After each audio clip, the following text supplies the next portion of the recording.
और अभी के एक बड़े खबर निकल के आगू आए है बिलासपुर जिला के मस्तूरी ले। जी हाँ, नगर पंचायत मल्हार के रेस्ट हाउस में लहू लुहान एक युवक के लाश मिले है।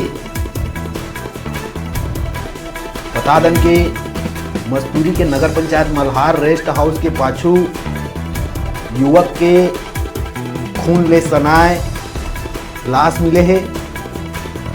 मौका में देखत हुए ऐसे लगत है कि हत्या के होए के बात कहे जाते और वह पुलिस मौका में पहुंच के डॉग स्क्वाड के मदद ले जांच शुरू कर दिए है। पुलिस के मुताबिक जो युवक है चैतराम पोते बताया जावत है, लोरमी निवासी, बिलासपुर में गार्ड काम करत रही, उम्र लगभग 35 वर्ष बताए जाते। बड़े खबर आगू निकल के आई से बिलासपुर जिला के मस्तूरी में नगर पंचायत मल्हार के रेस्ट हाउस के पाछू लहू लुहान खून ले सनाए युवक के लाश मिले है।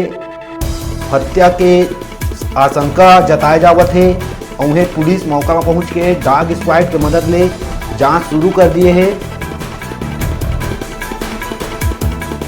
और जांच में पता चलिस के मृतक के नाम चैतराम पोते जिन्हा लोरमी निवासी रही और गार्ड काम करत रही से बिलासपुर में, जेकर लाश मस्तूरी के नगर पंचायत मल्हार रेस्ट हाउस के पाछू खून ले सनाए मिले हैं।